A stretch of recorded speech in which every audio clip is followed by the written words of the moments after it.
I was working at a financial firm in New York City with a bunch of very smart people, and I had a brilliant boss I much admired. I went to my boss and told him I was going to start a company selling books on the internet. He took me on a long walk in Central Park, listened carefully to me, and finally said, "That sounds like a really good idea, but it would be an even better idea for someone who didn't already have a good job."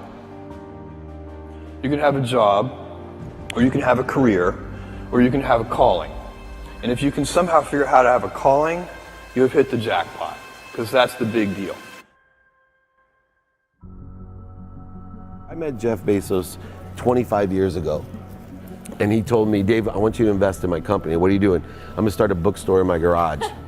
"Okay, and I'm gonna put it online. People buy online, and I'm gonna ship out of my garage. But if you invest in me, Dave, someday I'm gonna be the richest man in the world. I'll do over $100 billion. First of all, there is no such thing as $100 billion 25 years ago. Statistically, there's no such thing. Countries didn't have 100, our national debt wasn't $100 billion. And this dude's telling me at 26 years old that he's gonna be the richest man in the world because he has a garage and the internet? That was his truth. No, but he did not know it, and neither did I. But the difference between him and I is I was laughing, scoffing, and jesting at him, and he was already applauding himself, going, at the right way, at the perfect time, I'm gonna make as much as I can as quickly. And I'm sitting there going, there's no way this is gonna be a big business. Do something you're very passionate about, and don't try to chase what is kind of the hot passion of the day. Seen in that light, it really was a difficult choice, but ultimately, I decided I had to give it a shot. I didn't think I'd regret trying and failing, and I suspected I would always be haunted by a decision to not try at all.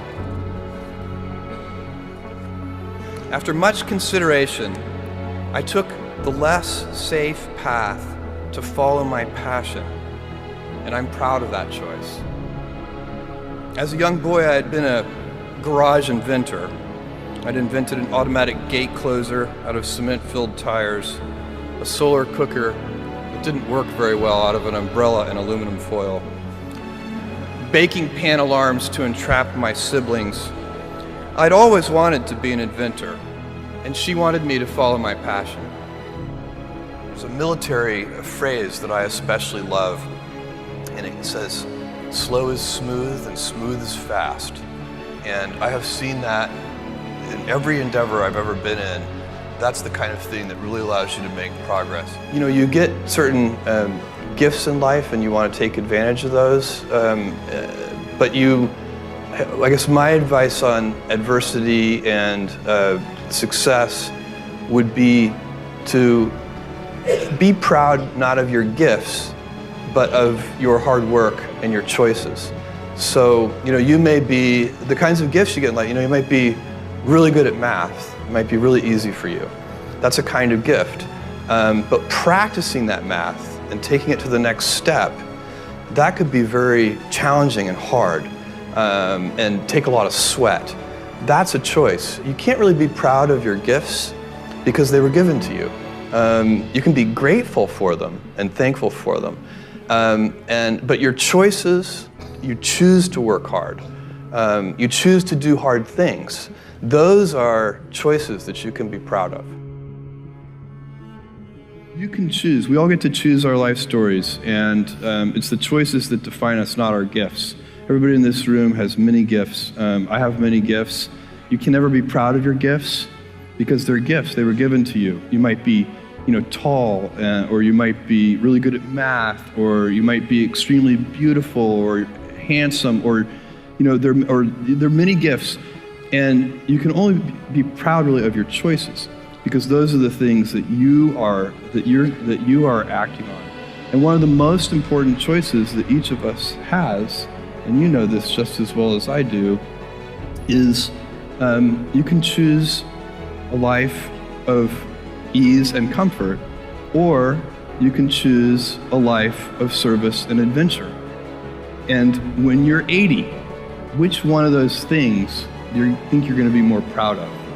You're going to be more proud of having chosen a life of service and adventure. There's never been a better time to be alive.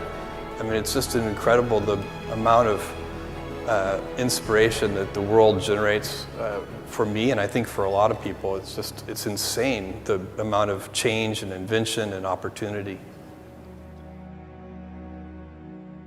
Your life, the life you author from scratch on your own, begins. How will you use your gifts? What choices will you make? Will inertia be your guide, or will you follow your passions? Will you follow dogma, or will you be original? Will you choose a life of ease, or a life of service and adventure? Will you wilt under criticism, or will you follow your convictions? Will you bluff it out when you're wrong, or will you apologize? Will you guard your heart against rejection, or will you act when you fall in love? Will you play it safe, or will you be a little bit swashbuckling? When it's tough, will you give up, or will you be relentless? Will you be a cynic, or will you be a builder? Will you be clever at the expense of others, or will you be kind? Every time you figure out some way of providing tools and services that empower other people to deploy their creativity, you're really onto something. You know, you're very lucky if you have a career. A lot of people end up with a job. If you don't love your work, you're never going to be great at it. Jules Verne, Mark Twain, Galileo, Newton, all the curious from the ages would have wanted to be alive, most of all, right now. As a civilization, we will have so many gifts, just as you as individuals have so many individual gifts as you sit before me. How will you use these gifts? And will you take pride in your gifts or pride in your choices?